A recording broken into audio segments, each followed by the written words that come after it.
They say Ravenmarsh Castle was built on a graveyard of kings, and every stone still mourns. Those who enter don't simply vanish. They're erased, as if the castle itself swallows their existence. What if the walls remember every footstep? What if the echoes you hear aren't memories, but warnings? Tonight, Dr. Evelyn Marr leads her small crew inside for a single night of documentation.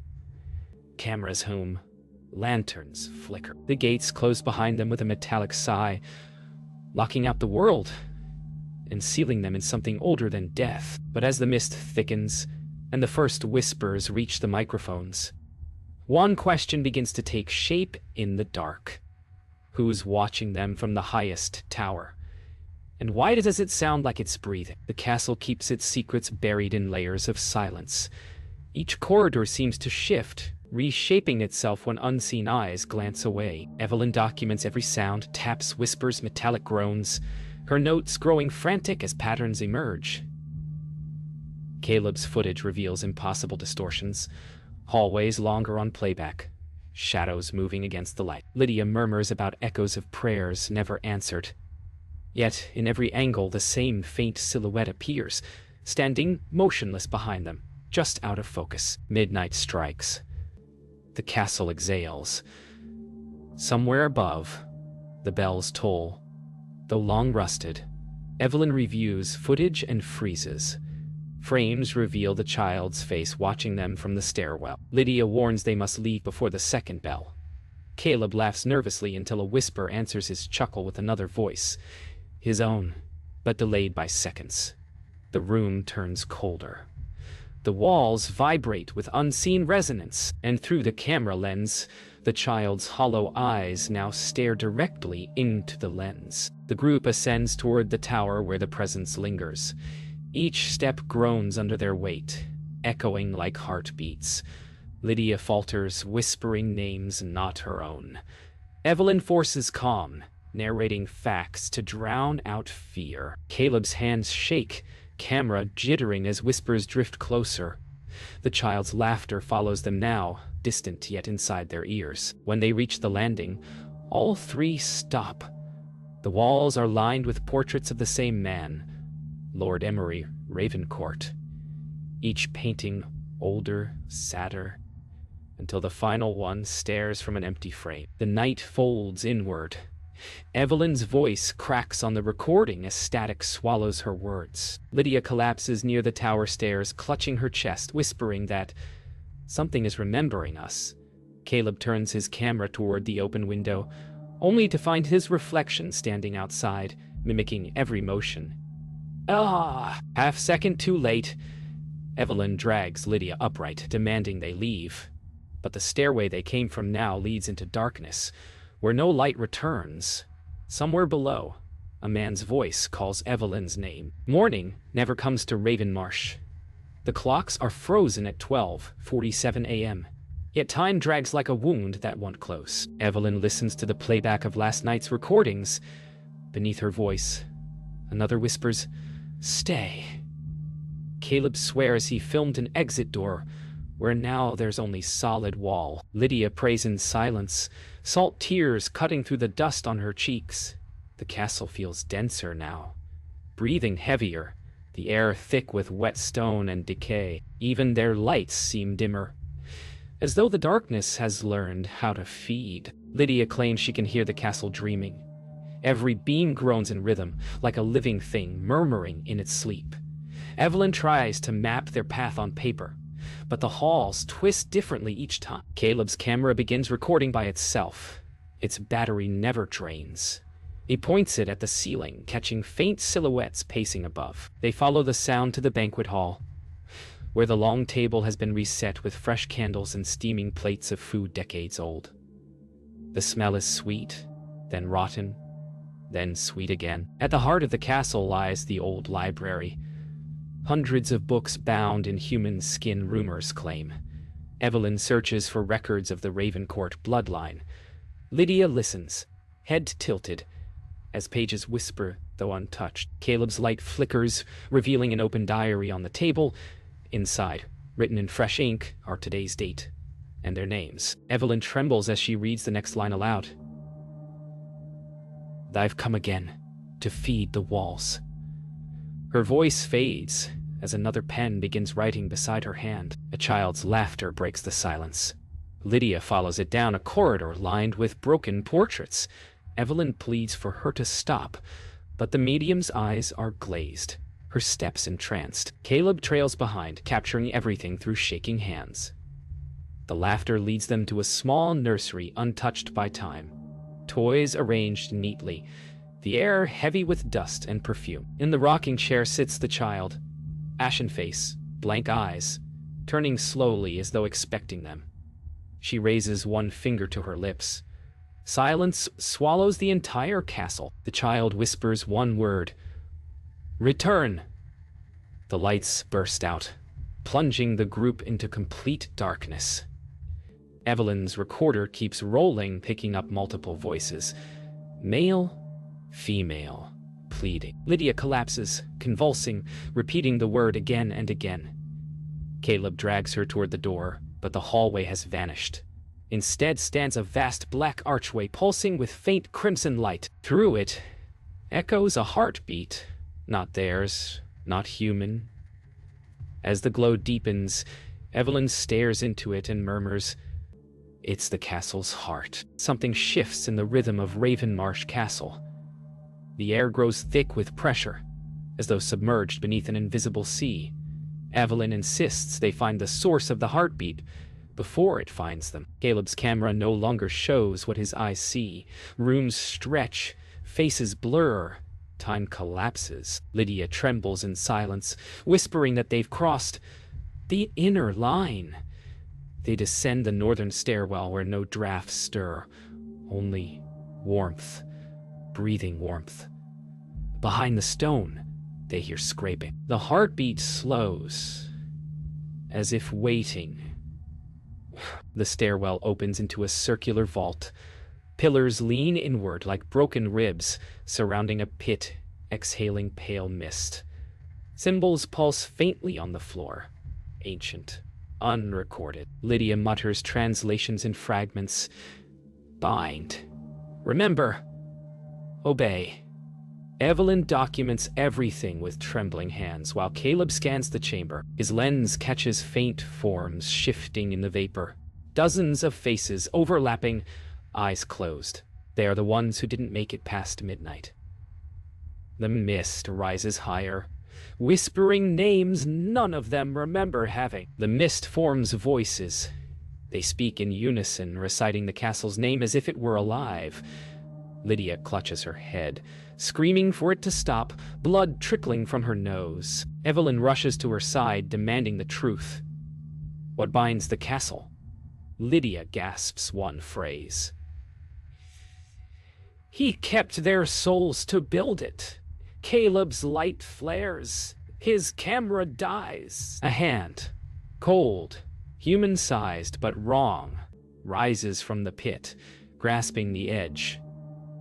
Evelyn pulls Lydia back, but something catches her coat, whispering, "Stay, and remember." They retreat through collapsing corridors. The walls hum like organs, the heartbeat now pounding above their own. Evelyn drags Lydia by the arm, while Caleb films, despite his panic. Dust falls from the ceiling as unseen pressure builds. Every door leads back to the same hall.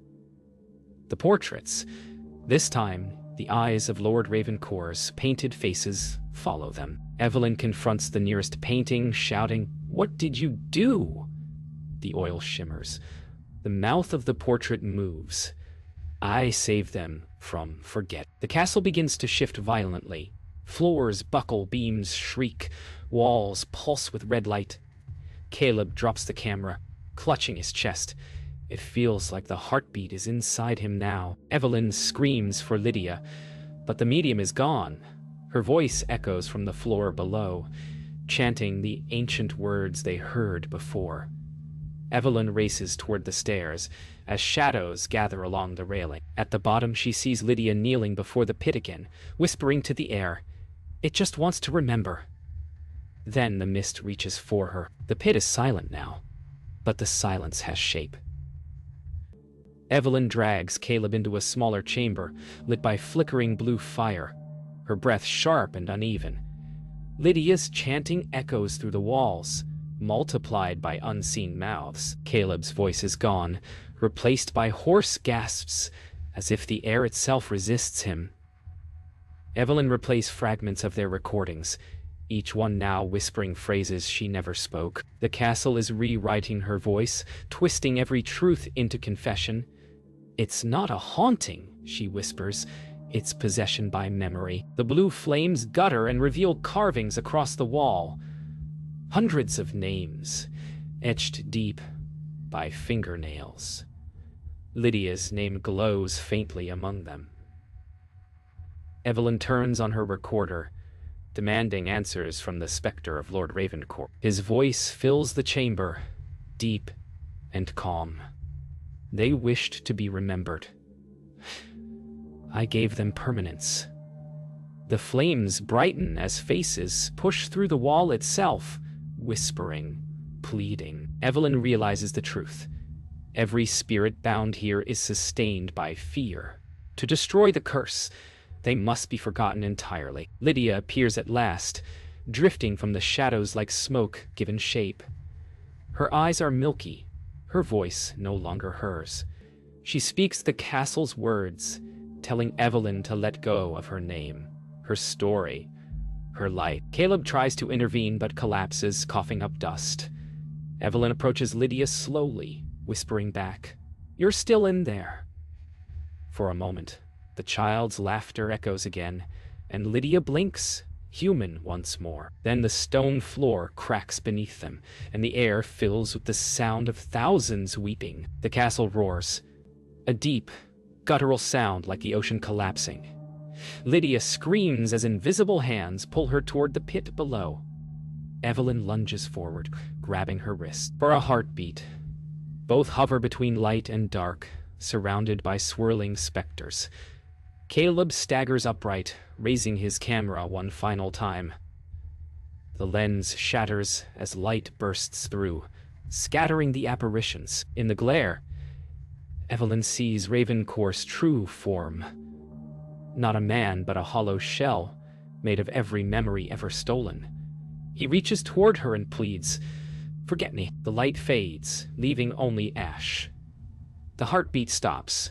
The silence that follows is immense, like the world holding its breath. Lydia lies motionless, pulse faint. Caleb's camera blinks one last time, recording a final frame. Evelyn kneeling beside her fallen friend, whispering to an empty hall. She promises to leave no record, to burn the tapes, to erase their story, because to remember is to feed the curse. Outside, dawn breaks for the first time in centuries, painting the castle walls in fragile gold. But deep below, something stirs again, quietly. The dawn light does not last. Within minutes, clouds roll in, swallowing the horizon. Evelyn and Caleb limp through the courtyard, carrying Lydia's half-conscious body. The air vibrates again, low, humming, mournful. Every footprint they leave in the soil darkens into a shadow. The castle behind them moans like a grieving beast.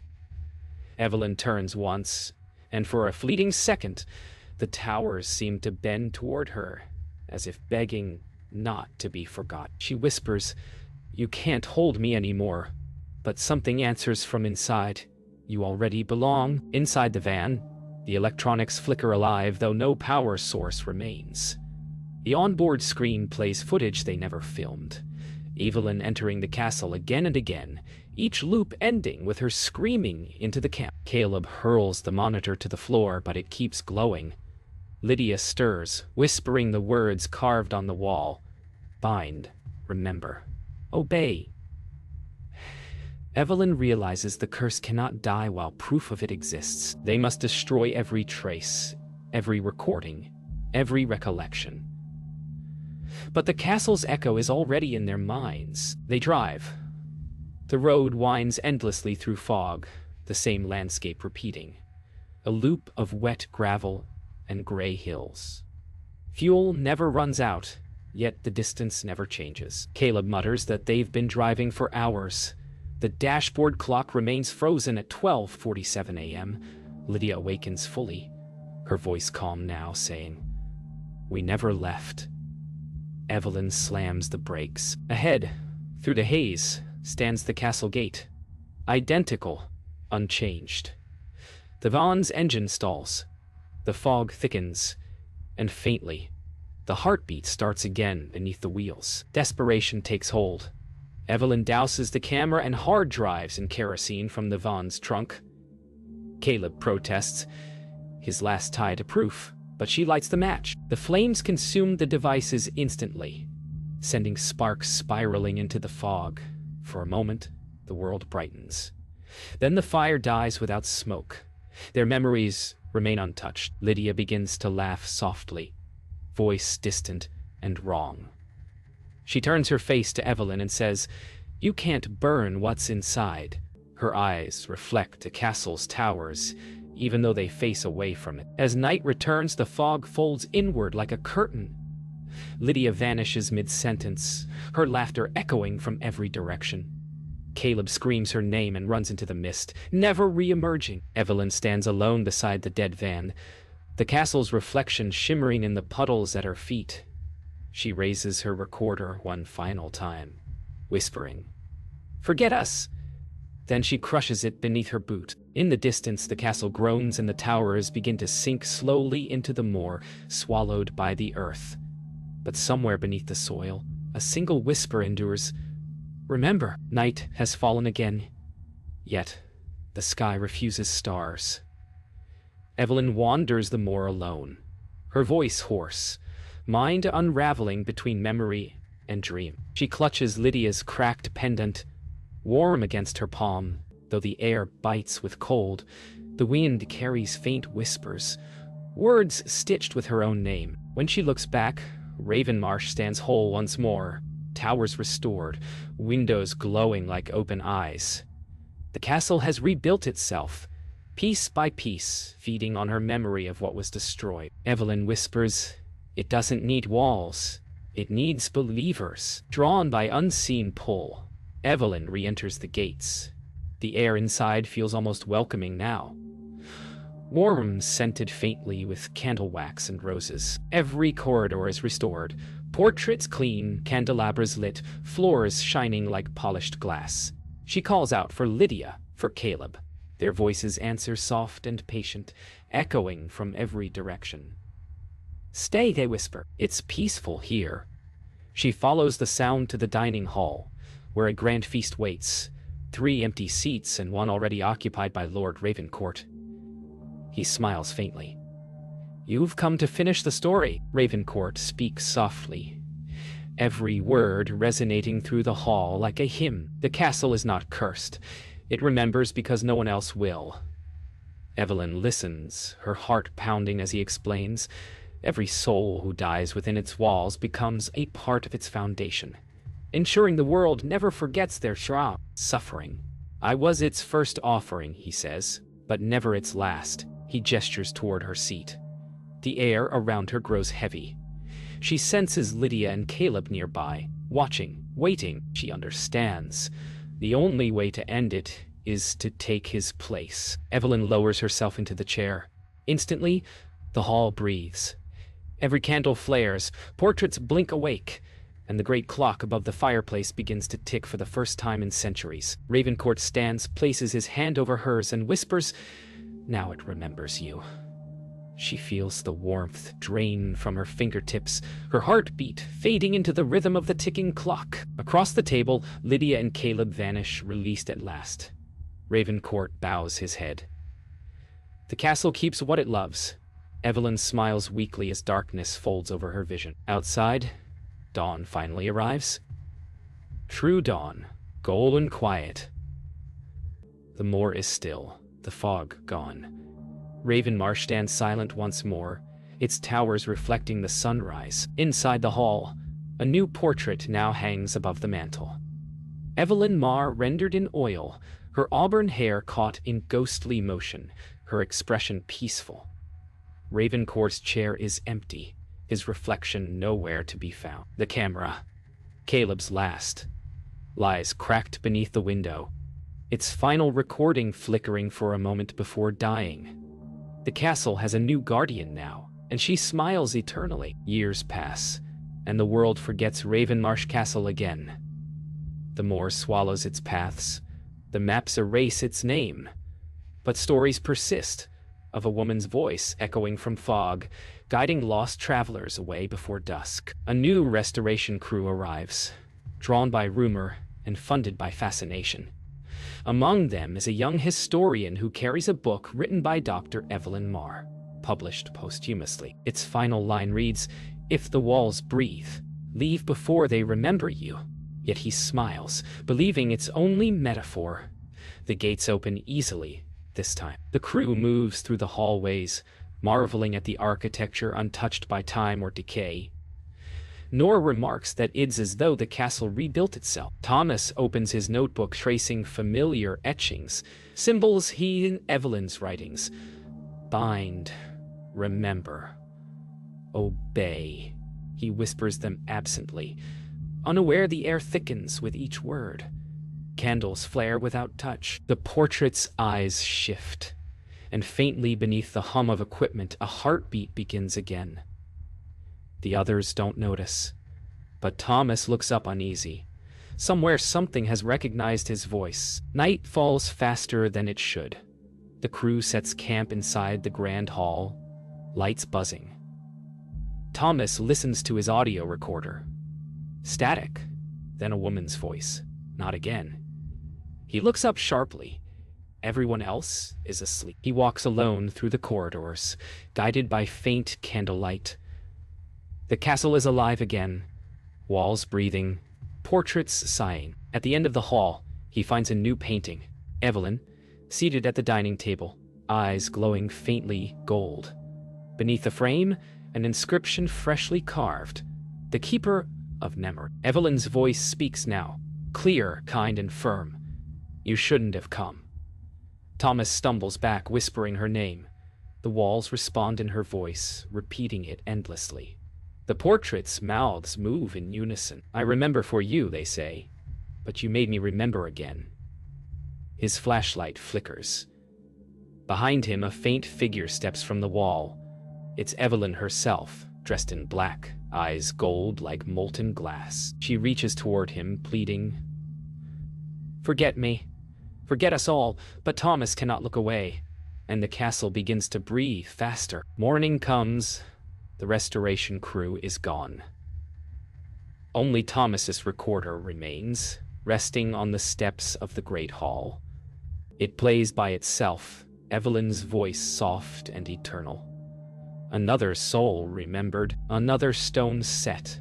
Outside, the castle glows faintly under new sunlight, beautiful and whole. The world will tell stories again, about strange lights, about voices in the mist, but no one will believe them. Deep within the walls, Evelyn sits beside Lord Ravencourt, her eyes calm. "The castle keeps what it loves," he murmurs. She nods once. "And love never dies."